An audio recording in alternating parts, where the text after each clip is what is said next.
Ano ba yung, how do you feel about dun nga sa balita na you'll be Darna?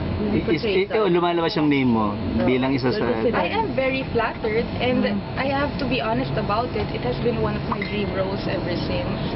But you know, when you post something online, kahit pa siguro nakatalikod ako o kaya nakahiga ako somewhere or kumakain ako, yun pa rin yung comments, Darna.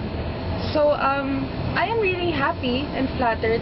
People want the role for me. I do want the role also. But kung kanino man mapupunta yun, then I'm sure naman na pagdesisyon namin at napag-isipan niya ng mabuti ng mga kataas-taasan.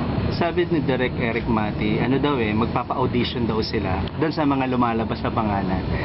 Willing ka ba mag-audition for the Darna role? Bakit naman hindi? Kasi yun naman talaga yung dapat eh. Diba? Si JC ba gusto maging Darna si... Gusto niya maging Darna. Akin yung bato eh. Ikaw si Ding. Akin talaga, Ding yung bato. Hindi, gusto mo maging Darna si... Pag siya yung naging Darna, magiging fan niya ako.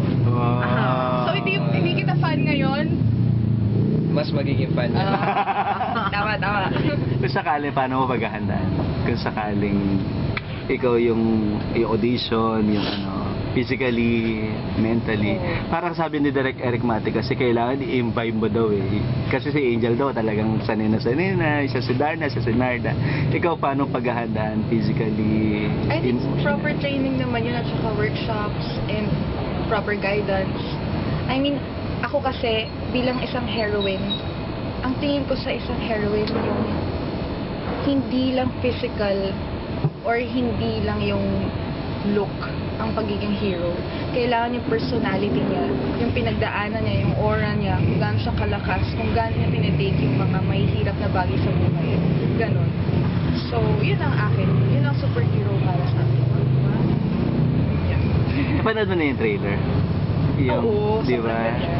Ang daming na-amaze